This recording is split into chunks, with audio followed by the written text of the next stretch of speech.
Remember when they told you that the 2020 election was perfect? There was nothing to see, nothing to even talk about unless you're just some sort of crazy person who doesn't trust the government. And if that's the case, well, then you're the one who can't be trusted. They told you there was no proof of fraud, told you that all the states had actually violated their own constitutions and election laws under the cover of the pandemic, told you they were all justified. And I think the one they probably told the most was that Trump lost 62 election related cases, which is a line that is misleading in literally every possible way.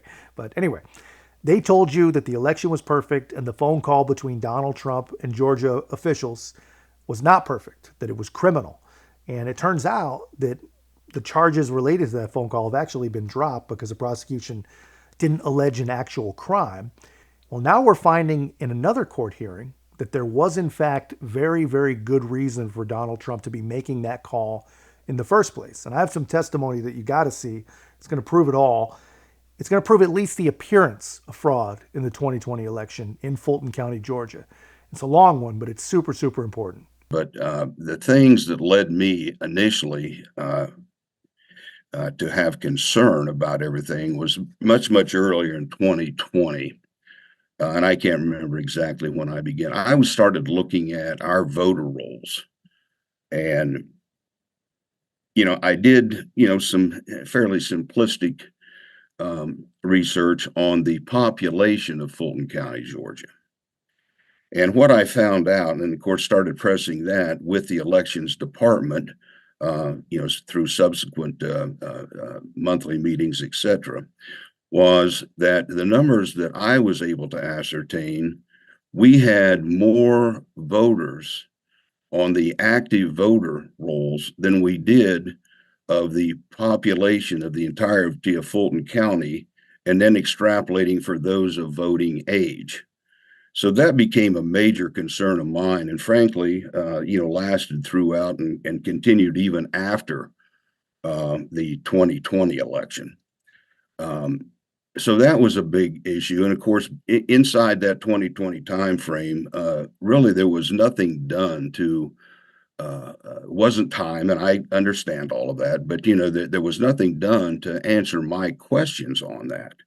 And that I thought, well, look, it's only fair to the voters of Fulton County that, we're having clean voter rolls here so that nobody's vote, is disparaged because, somebody may have come in and voted that, frankly, legally should not be able to. So I think that's very, very important for the be Fulton County or anywhere in the country. Yeah, I mean, so obviously this guy hates democracy. I mean, he must. He believes that no one's vote should be disparaged or nullified or be made worthless by the fact that it's possible to have more people vote in Fulton County than there are actual residents in the entire county. I mean, why would a member of the elections board even bother with something so trivial? I mean, election fraud isn't a thing. It's never happened and it never will, right? But from that, in the 2020 election itself, I had and other board members had requested that we obtain the chain of custody documentation from the department. And none of that was ever delivered. It was not delivered at the time of request leading up to the election, and was certainly not given. We weren't giving any. Was given nothing. Even leading up to the Let me certification. interrupt you right there, Mr. Wingate, and ask you to explain for the committee what you mean by chain of custody documents. Okay. In the election staff, we had many components in many areas where absentee by mail ballots were being delivered to, and then picked up and then centralized to the processing center. And then, of course, there's documentation so that whoever is handing those envelopes in that case off to, then it's there to sign off that they've delivered to this person, and the transportation or transport of those documents, which goes on daily, in case you're not familiar, in the election cycle. And then once they are delivered to the location that they're destined to, there is another signature required on a document that shows that where it was picked up, driven to, delivered to, and then signed off on as received. And this is going on for multiple locations daily. And in terms of the memory cards that are being delivered so that they can be kept, in security, there's the same level chain of custody documentation that is delivered for all of the memory cards coming in from early voting locations, and of course on election day from each of the precincts. All right. So that's fundamentally what that encompasses. All right, that's great. Thank you very much. I interrupted you to get that, so pick back up where you were talking about asking for and not receiving chain of custody documents. Okay, well, that, since we asked and did not receive any of it, that to me is just one reason. Well, how can I trust, as a board member to certify this election when I cannot receive even a sampling, anything at all with regards to chain of custody documents? So that was just another one of the things in my mind leading up to certification that was something that certainly was not fulfilled. There was also for that election the advent of this whole Dropbox circumstance was unveiled, and then we had I think Fulton County, we had like 36 or so drop boxes located around the county. And these drop boxes at that particular point were set outside of an early voting location, which means that they're in the elements. They're 24 hours a day, but there were surveillance cameras as required that supposedly were operating 24/7 so that they could be monitored, and anybody tried to do any damage or anything nefarious to any of those locations, that could be looked at, and hopefully somebody sent out there to secure the situation.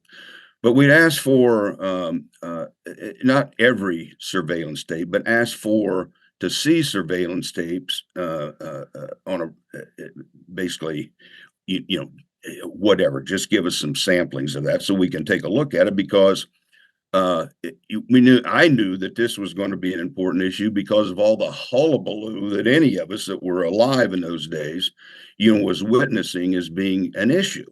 You can't trust him, and you'd be an absolute fool to trust him. The fact that you have any board member at all, regardless of party, that would trust anything that a government did in a highly contested election just based on trust of government is insane to me, man. I mean, even if you believe the result is pure, why would you not make sure that you had every T crossed and every I dotted?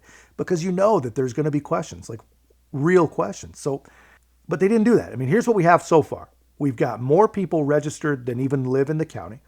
And we've got ballots come into the system that no one can prove where they came from or when they got there. But again, luckily, voter fraud just doesn't happen. Never has, never will. And from that request, again, to just, the way in which it turned out, there was never one surveillance tape, an inch of footage that was ever delivered to the board. And if it was delivered to anybody, it certainly was not any board member that I was aware of or made me aware of. So that was what was another issue. The other issue we had down here was this whole questioning of ballots underneath a table and then being pulled out on election night, excuse me, at State Farm Arena. Well, we did see on television, by the way, we did see that surveillance tape. And of course, I, as a board member and knowing most all of those people who were in that room that night, I didn't make any judgment as to what was going on. I had no basis to do that. But I did see it. And of course, I asked the questions of our director. And this was, I believe, the day following Election Day.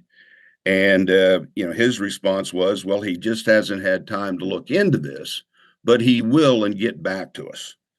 Well, there was nothing ever gotten back to, at least to me as a board member, that had any explanation of that election night at State Farm Arena. And we got to certification, and there was still no response to that. Did not know, still being investigated. Exactly. Well, I think the director, in my opinion, and still believe that to this day, could have, stated, look, I've talked to everybody and this is what transpired. I firmly believe that should have been done by the then director. Okay, so this is not looking good. It turns out when Trump made the phone call claiming that it all looked like something pretty sneaky may have actually happened in Georgia, turns out maybe he's not so crazy. And maybe that phone call isn't so criminal, because this is what we now have so far. In the first 6 minutes of this guy's testimony, we've got more people registered than even exist in Fulton County. We've got ballots showing up without any chain of custody documents that prove where they came from, when they came, who had contact with them. Basically everything you'll ever need to know about the life of a ballot. And no one on the elections board, the people that have to make the decision as to whether or not the election was clean and lawful, has ever seen the footage of drop boxes that the ballots with the chain of custody issues allegedly came from. That does not sound like a perfect election to me. But it was not.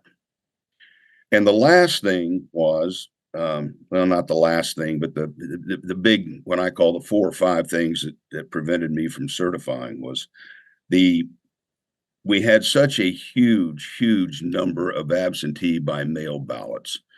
And those ballots, we as the department and the board, and then the board of commissioners who has to approve, certain expenditures, because it was, becoming very clear that there was going to be a larger amount of absentee by mail ballots this election year than by far than in previous years. So they determined a system that is called Bluecrest. And the Bluecrest platform primarily was an absentee by mail or a paper ballot processing application. And that would, scan in the outer oath envelopes. It would open them. It would then pull them out. It would flatten them, as they call it, and then put them in bundles for, for later processing and scanning. Part of that, or one of the applications or elements of that Bluecrest platform, was an electronic signature verification component. And of course, we all, as that was reported, we all thought that was going to be up and running, and how, how exactly that the department and the people there for managing the absentee by mail ballot processing would have a very fine function in the electronic signature verification component. Well, as I recall, I believe that time frame was in October at the board meeting for October. I had asked the question, where are we with regards to the functionality of the electronic signature verification component?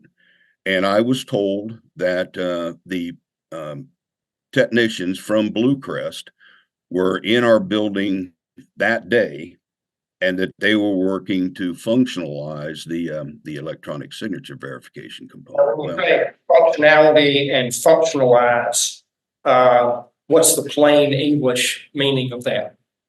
Meaning getting it to work. Thank you. If that makes sense. Yeah, I'm sorry, I was unclear. That they were in there to make the thing work. Okay. And, we certainly, as we would let, the board meeting concluded, we went on, but after the fact, we were not told in between that October date, and then of course about a month later, the election itself, at least I was not told that they did not get it to work. So, somewhere along the line, and I am sorry, I can't remember exactly when it was, but I had asked the question, well, okay, what did we do for signature verification? And the comment I got back was, which frankly at that time floored me, was, well, we didn't do any. And I remember I forget where I was, I was on a phone call. I forget exactly. And I apologize. It's been so long. But, I do remember that comment that, we didn't do any. Now, of course, I took that saying, all right, well, by law, you've got to do signature verification. You've got to at least have somebody looking at this. And one side of that is that the whomever you have that is looking at is supposed to be, verifying signature. That if there is no signature on the oath envelope, then how are you curing it, or what are you doing with them? And I remember going down to, on from that and said, well, there weren't many, so we just sent them back out, and if they reply on time, then they'll get their vote counted. Well, I thought that was a little weak, but anyway, that's as I recall, that's what I was told. All right, sir. Those are primarily, ladies and gentlemen, that was primarily in my mind and in my reasoning, why I was not comfortable, in certifying. We didn't do any, they say. We didn't do any signature verification, which is required by law, by the way, after paying $1 million for a machine to verify signatures. All this in a highly contentious, highly contested election that obviously people are going to have questions. They're going to want proof. They're going to want to check your work. But these guys have all these ballots that they can't prove where they came from. They got no security at the drop box, no way to verify the signatures attached to the ballots. And somehow in all that, the people under investigation are the ones that lost and just made the mistake of saying that, hey, I think there's a good chance that someone may have actually cheated here. And here's the thing, man. According to Fulton County's own records, there's 147,000 ballots picked up at those drop boxes. And you guys probably already know, Joe Biden won by 11,000 votes. And you're a crazy person for thinking that something might not look right. But here's the thing. Even if you think your guy won fair and square, don't you think that you as a Fulton County resident should be losing your mind that your elections that you paid for were such a freaking disaster, and then no one even cares to look into it because they're too busy spending the rest of the money you gave them to go after the guy who said, hey, somebody should probably look into this? I don't even have the right words to describe what we're hearing here, man. I mean, this is crazy. And this hearing, by the way, is just to disbar a Trump co-defendant, Jeffrey Clark, who was actually with the DOJ at the time that all this was going down. Truly, truly amazing stuff. But guys, let me know your thoughts in the comments. If you haven't already, be a part of our growth, man. Make sure to like, comment, subscribe. Most importantly, share the channel. I'll see you in the next one.